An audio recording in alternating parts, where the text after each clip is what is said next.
everyone, this is Dr. Smith from Accomplished Health and Wellness, and I have Heather Fiore from Free State Nutrition, and today we're going to talk about tea. And we actually have tea today, so this is my cool mug. I'm drinking iced mango, and she's drinking jasmine lemon tea. Yum, yum. So anyways, I had a question for you about tea, and I was wondering what tea has the most antioxidants in it. Like, we always talk about green tea. Is that really the one that has, like, that's what I go for, but is that the one that always has it? Well, so I've seen some data that there's antioxidants in black tea as well, but the consensus seems to be that green tea does have the most antioxidants. Obviously, it depends how long you steep it, just like all the other components to tea, the caffeine and the flavor and everything else have to do with how long you steep it. Okay. But maybe on average, the average amount of steeping leads to like the most antioxidants in green tea. Okay, so we're still okay doing black tea, but green tea should probably be higher on our list if we're going for antioxidants. Right, assuming you like both equally, then go for the green tea. Okay. Next question, what are the health benefits of tea? Right. Well, so obviously that's one of them would be the antioxidants. Sure. There's not great data about those antioxidants transferring to meaning that tea will prevent cancer. So we're not like being absorbed necessarily. No, we're just not ready to say that tea prevents cancer. Gotcha. So maybe there's just not enough research on that. Yeah. Researchers don't drink tea. Maybe so. Exactly. But the antioxidants are there, so in theory they're helping for the sake of preventing cancer. We do know for sure that tea is helpful for heart health. So black tea is associated with decreased risk of heart attack, and green tea is associated with a healthier cholesterol profile. So lower, bad cholesterol, LDL, lower triglycerides, and higher LDL, or HDL, good cholesterol. Yeah, awesome. So then it's going to also change your total. So in general, it's going to bring that down as well, which will be good. Yes, exactly. So add that to your treatment plan. Cholesterol. Drink the green tea. Yes. Then there's the benefit of there's the sort of myth about tea and weight loss, and that hasn't borne out in research either. So don't go on like the tea diet. Right. No fad tea diets. Yeah. So far, we haven't found any, shortcuts for weight loss. And tea is no exception. Other than like putting in the effort. Right. That's not a shortcut though. That's just like normal life. That's the hard cut. Yes.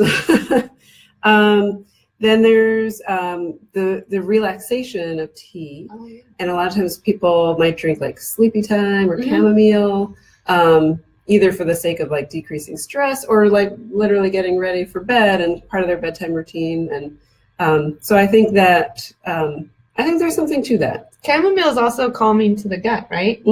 So it can, calm those bubble guts when you're getting right. I mean, who knows if that's the mechanism, right? Maybe it's calming your gut and it's creating calm in the rest of your body. That's true. So, cool. I don't know. We may have just discovered something. Right maybe. Keep on with the chamomile.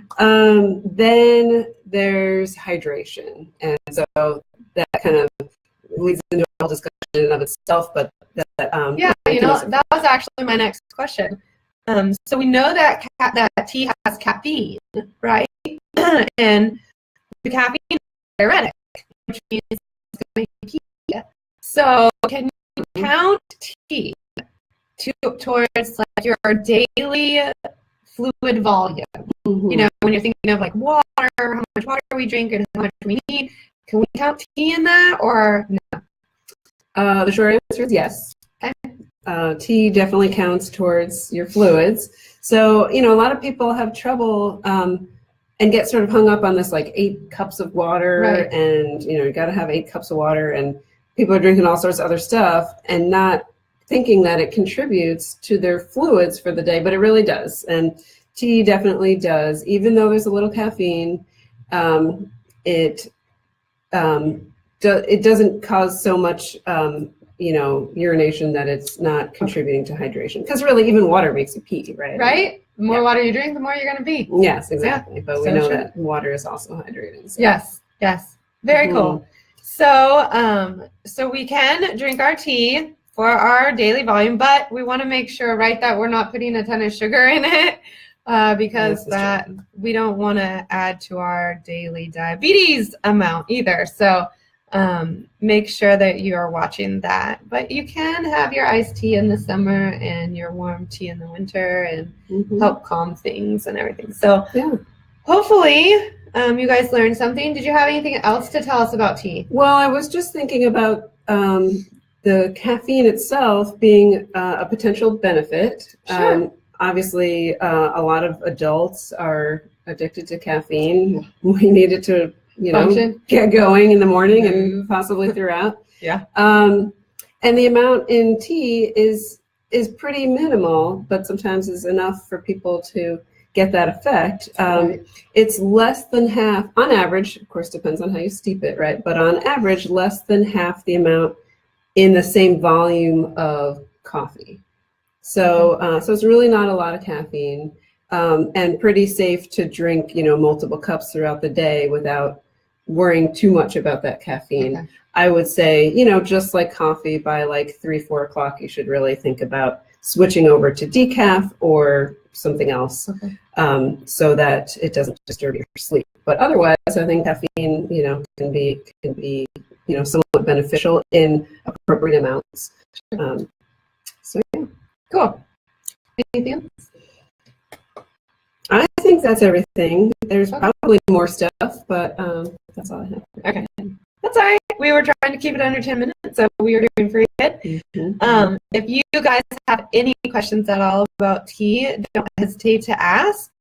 And then next week, we're going to be doing this, I think usually on Tuesdays, right around the same time, 12:30ish. And we're going to talk about how to expose kids to new foods, because that's always hard. They're always like, I don't want that. It's gross. I'm going to hear that all the time. Yeah, and then what happens, and you're like, okay, I'm never serving that again. Right, but maybe that's not quite the answer. So we're going to find out next week when we talk about it. So join us, and like I said, if you have any questions at all, don't hesitate to ask, and have a great rest of your day. Enjoy some tea. Bye. That's good, 7 minutes, because I think that's like